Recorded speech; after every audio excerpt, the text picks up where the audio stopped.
Hello children, now we will be continuing the useful organisms, or you can say friendly microorganisms. So we will be discussing about remaining points of friendly microorganisms. Now see, here this is your activity 2.3, right? First of all, we will be reading this activity, then we'll understand it, right? So take half kg flour, atta or maida, add some vinegar and mix with. What you have to do is, you have to take half kg flour, atta or maida, and you have to add some sugar and mix with warm water. Add a small amount of yeast powder and knead to make a soft dough. What do you observe after 2 hours? Did you find the dough rising? बच्चों, हमने क्या किया? एक ऐसा हमने ball लिया, उसमें आटा या मैदा लिया और हमने कुछ गर्म पानी के साथ में शुगर को मिक्स कर लिया और थोड़ा सा ईस्ट पाउडर ऐड कर दिया और हमने सारे आटे को क्या किया? गूंद लिया और उसका सॉफ्ट डो बना लिया। डो मतलब आटे को हमने क्या किया? गूंद कर उसको तैयार कर लिया और बहुत ही सॉफ्ट डो हमने तैयार कर लिया। अब आप क्या देखोगे? 2 घंटे के बाद में ये डो, यही वाला डो क्या होगा? ये पूरे बर्तन में, ठीक है, जो आपका कितना था? हाफ कंटेनर तक था, अब ये पूरा की यहाँ पे भर जाएगा। क्यों ऐसा हुआ? ये पूरा कंटेनर यहाँ देखो ऐसे भर चुका है इस नीडेड डो से। यहाँ पे फर्मेंटेशन प्रोसेस होती है और ये राइज होके, किस वजह से राइज होती है? CO2 इसमें प्रोड्यूस होती है। CO2 गैस के बबल्स है ना, इस आटे को क्या करते हैं? फर्मेंट करके ज़्यादा वॉल्यूम में फैला देते हैं, ठीक है। तो आधे बर्तन से ये फुल बर्तन में क्या है? आ गया डो, यानी कि कम डो से आपको ज़्यादा डो नज़र आने लगा क्योंकि इसमें फर्मेंटेशन हो गया है और ये CO2 की वजह से फूल गया, राइट। तो आगे देखो बच्चों, कुछ पढ़ लेते हैं। East reproduces rapidly and produces carbon dioxide. Yeast reproduces rapidly and produces carbon dioxide during respiration. जब रेस्पायरेशन होता है डो के अंदर तो क्या होता है? ईस्ट जो सेल्स रेस्पायर करती हैं वो क्या करती हैं? रेस्पायर करने के दौरान बहुत तेज़ी से क्या करती हैं? वो CO2 छोड़ती हैं और ईस्ट सेल्स रिप्रोड्यूस करती, मल्टीप्लाई करती है, उसमें बहुत सारे ईस्ट सेल्स डेवलप हो जाते हैं आटे के अंदर, डो के अंदर, ठीक है। अब bubbles of the gas fill the dough and increase its volume, यानी कि जो बबल्स बनते हैं CO2 के, वो पूरे डो को क्या करता है? ऐसे फुला देता है और पूरा भगोना या बर्तन भर जाता है। This is the basis of use of yeast in the baking industry for making breads, pastries and cakes. तो जितनी भी इंडस्ट्रीज हैं, बेकिंग इंडस्ट्रीज है, वहाँ पर जो ब्रेड बनते हैं, पेस्ट्रीज बनती हैं, केक्स बनते हैं, इवन हम लोग जो ब्रेड खाते हैं लेके आते हैं मार्केट से, तो वो ब्रेड भी कहाँ बनता है? इंडस्ट्रीज, बेकिंग इंडस्ट्री बनता है, बेक करके बनता है। उसमें ईस्ट पाउडर, खमीर जिसको हम लोग बोलते हैं, ईस्ट पाउडर मिला के उसको फर्मेंट करके क्या करते हैं? इस तरह से ब्रेड में कन्वर्ट कर देते हैं। केक्स भी ऐसे ही बनते हैं और आपने देखा होगा घर में बहुत ही स्वादिष्ट क्या खाते हैं आप? इडली और डोसा। उसका भी जो डो होता है उसको फर्मेंट करने के लिए हम अच्छे से हाथ से फेंटते हैं।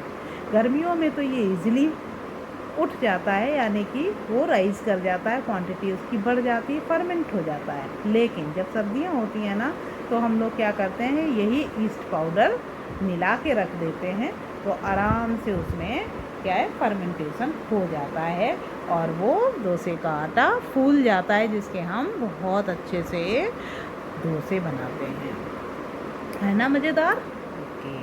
Commercial use of micro organisms. अब कॉमर्शियल यूज़ क्या है, यानी कि जो व्यापार करते हैं या बड़े लार्ज स्केल पे जो बिजनेस करते हैं, तो वो क्या करते हैं, माइक्रो ऑर्गेनिजम्स का धड़ाधड़ यूज़ करते हैं। कैसे यूज करते हैं, देखो बच्चों एक बार देख लेते हैं, अदरवाइज मैंने सारे के सारे पॉइंट वाइज लिख भी दिए हैं, तो आपको ईजी रहेगा लिखने में, समझने में। ठीक है, तो ये वाले सब आप नीचे आपके नोट्स भी बने हुए हैं, आराम से इनको नोट कर लेना। समझने के लिए हम यहाँ से समझ लेते हैं एक बार, फिर उसको भी समझा देंगे। देखो, commercial use of micro organisms. Micro organisms are used for the large scale production of alcohol, wine and acetic acid, vinegar. ठीक है, तो माइक्रो ऑर्गेनिजम्स का बहुत लार्ज स्केल पे कहाँ पे यूज होता है, एल्कोहल बनाने में, शराब बनाने में, एसिटिक एसिड सिरका बनाने में, है ना। East is used for commercial production of alcohol and wine. अब लार्ज स्केल पे कमर्शियली इसको क्या है, प्रोड्यूस किया जाता है, क्या, एल्कोहल और वाइन। ठीक है, for this purpose east is grown on natural sugars present in grains like barley, wheat, rice and crust fruit juices. तो इन सब से भी क्या है, इसको फर्मेंट किया जाता है और क्या, वाइन वगैरह बनाई जाती है। ठीक है, किसको यूज करके, ईस्ट सेल्स को यूज करके। और ईस्ट किस में काम आती है, फर्मेंटेशन प्रोसेस में। अब एक्टिविटी 2.4 देख लेते हैं। Take 500 ml beaker filled up to 3/4 with water, dissolve 2-3 teaspoons of sugar in it. अब क्या करेंगे, 500 ml का आपने कोई बर्तन ले लिया या बीकर ले लिया, ठीक है, 3/4 वाटर से उसको भर देना है। फिर क्या है, उसमें 2-3 चम्मच हम क्या डाल देंगे, चीनी की डाल देंगे। Add 1/2 teaspoon full of yeast powder to the sugar solution. जो हमने शुगर सॉल्यूशन बनाया है उसमें क्या डाल देंगे, ईस्ट पाउडर डाल देंगे। Keep it covered in a warm place for 4-5 hours. अब चीनी के घोल में ईस्ट पाउडर डाल के क्या करेंगे, इसको 4-5 घंटे के लिए रख देंगे। Now smell the solution, could you get it smell, get a smell. तो आपने जब उसको सूंघा, स्मेल ली, तो आपको कुछ अलग सी स्मेल आएगी। ठीक है, इसका मतलब खट्टी खट्टी से स्मेल आने लगेगी, तो इसका मतलब ये होता है कि फर्मेंटेशन की प्रोसेस हो चुकी है। अब ये फर्मेंटेशन होता क्या है, देखो, this is the smell of alcohol as sugar has been converted into alcohol by yeast. तो alcohol as sugar has been converted into alcohol by yeast. अब स्मेल किसकी है, जो आपको बताया था, शुगर सॉल्यूशन में ईस्ट पाउडर डाल के उसको फर्मेंट कर दिया। फर्मेंट करने के बाद में जो स्मेल ली आपने, उसको सूंघा, तो कैसी पता चली, वो स्मेल थी एल्कोहल की। ठीक है, और एल्कोहल किस में कन्वर्ट हो जाता है, वो एल्कोहल की थी। और एल्कोहल कैसे बनता है, शुगर सॉल्यूशन में जब हमने ईस्ट पाउडर डाल दिया तो वो सीधे एल्कोहल में कन्वर्ट हो जाता है। ठीक है, this process of conversion of sugar into alcohol is known as fermentation. तो ये आप अच्छे से जानते हो कि ये the process of conversion of sugar into alcohol is known as fermentation. अब किसी भी शुगरी सिरप में अगर हमने ईस्ट पाउडर डाल दिया तो वो फर्मेंट हो जाता है, अल्कोहल में कन्वर्ट हो जाता है, तो उस प्रोसेस को क्या बोलते हैं, फर्मेंटेशन। राइट। अब इस फर्मेंटेशन को डिस्कवर किया था एक साइंटिस्ट ने। वो महान साइंटिस्ट ये थे जिनका नाम था लुईस पास्चर। ठीक है, तो इनका नाम था लुई पास्चर। डिस्कवर्ड फर्मेंटेशन इन 1857। इन्होंने 1857 में क्या डिस्कवर किया था? फर्मेंटेशन प्रोसेस को। अब देखते हैं, इतने सारे यूज़ हमने देख लिए। अब एक यूज़ देखते हैं, medicinal use of micro organisms, यानी कि मेडिकल फील्ड में या मेडिसिन्स के फील्ड में मेडिसिनल यूज़ क्या है माइक्रो ऑर्गेनिजम्स का, तो इसको भी देखते हैं। Whenever you fall ill, the doctor may give you some antibiotic tablets. जब भी आप बीमार पड़ते हो, डॉक्टर आपको क्या पकड़ा देते हैं? बड़ी बड़ी सी टैबलेट्स, ठीक है, एंटीबायोटिक टैबलेट्स जिनको बोलते हैं, या कैप्सूल दे देंगे या इंजेक्शन लगा देंगे जिससे आपको बहुत डर लगता है ना, सच एज ऑफ पेनिसिलिन। तो आप इंजेक्शन कभी कभी पेनिसिलिन के इंजेक्शन लगवाते हैं और बड़े बड़े कैप्सूल लेके आते हैं, टैबलेट्स लेके आते हैं जब आप बीमार पड़ते हो। The source of this medicines is micro organism. अब ये जो बड़े बड़े कैप्सूल मेडिसिन्स हैं ना, ये किससे ऑब्टेन की जाती है? माइक्रो ऑर्गेनिज्म से, इन्हीं से बनती हैं। दीज मेडिसिन्स किल और stop the growth of disease causing micro organisms. अब ये जो मेडिसिन्स है ना, ये क्या करते हैं? इसकी ग्रोथ को, जो माइक्रो ऑर्गेनिज्म से बनाई हुई मेडिसिन्स हैं, वो क्या करते हैं? ये जितने भी डिजीज़ कॉजिंग माइक्रो ऑर्गेनिजम्स होते हैं, बीमारियां फैलाने वाले माइक्रोब को क्या करते हैं? किल कर देते हैं या स्टॉप कर देते हैं उनकी growth. Such medicines are called antibiotics. तो ऐसी मेडिसिन्स को क्या बोलते हैं? एंटीबायोटिक्स, ठीक है।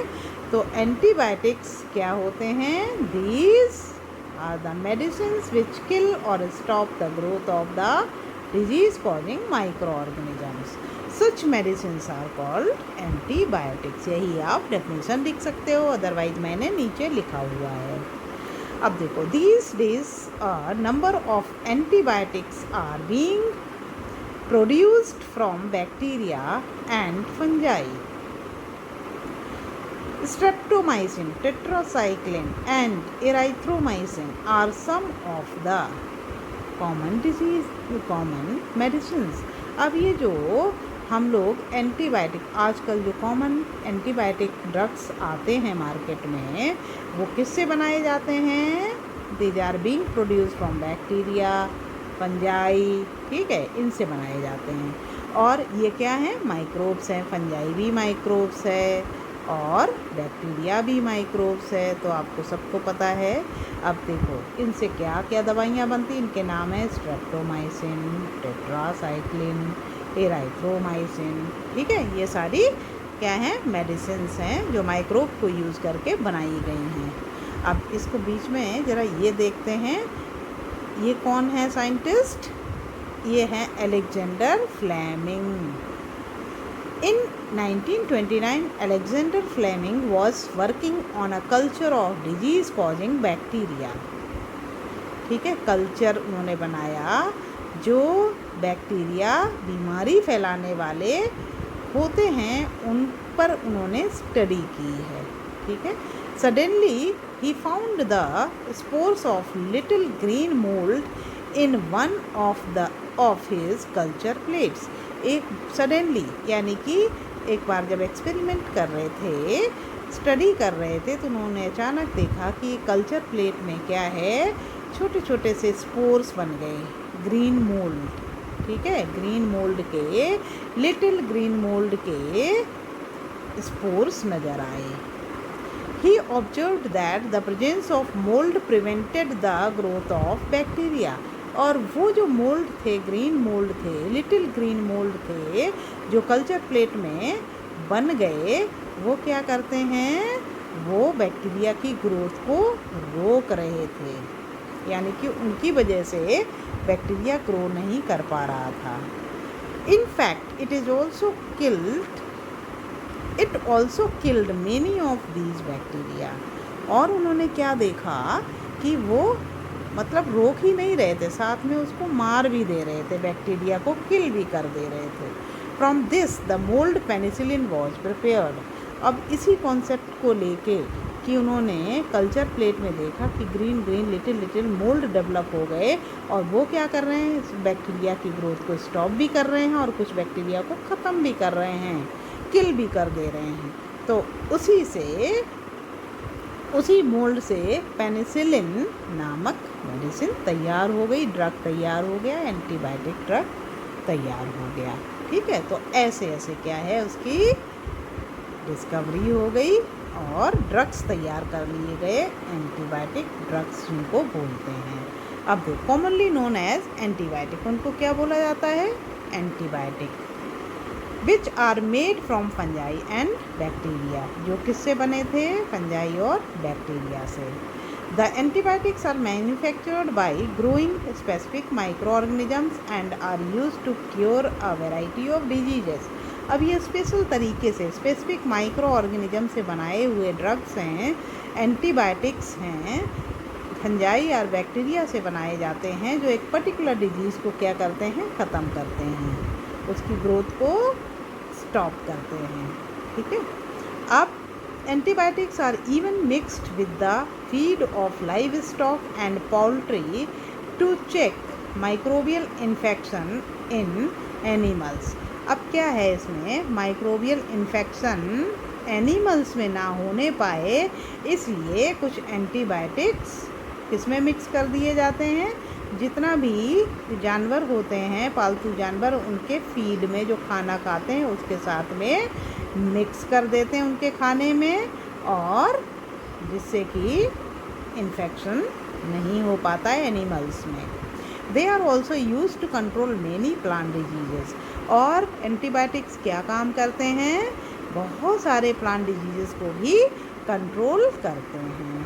ठीक है, अब देखो ये बॉक्स में क्या लिखा है, it is important to remember that antibiotics should be taken only on the advice of a qualified doctor। ठीक है, ये बहुत ज़रूरी है कि एंटीबायोटिक ड्रग्स जब भी लें, या एंटीबायोटिक जिसको हम बोलते हैं, वो मेडिसिन जो बैक्टीरिया और फंजाई से बनाई हुई हैं, उनको जब भी लेते हैं तो उसको एक हाईली क्वालिफाइड डॉक्टर से परामर्श या उसका प्रिस्क्रिप्शन लेना बहुत ज़रूरी होता है। ठीक है, also you must finish the course prescribed by the doctor. अब ऐसा नहीं है कि एंटीबायोटिक ड्रग की एक आपने डोज खाई, दूसरी नहीं खाई, तीसरी 3 दिन बाद खा ली, तो ऐसा नहीं होना चाहिए। ठीक है, तो उसको क्या करना है, कंटिन्यू, उसका एक कोर्स होता है, सडन टाइम में ही उसको खाना पड़ता है।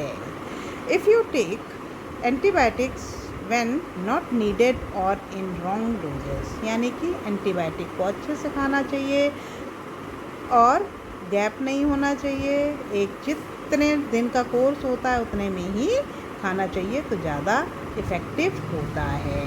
ठीक है, अब नेक्स्ट पार्ट में आपको कुछ और बताएंगे, कुछ और यानी कि वैक्सीन्स के बारे में बताएंगे। Thank you very much.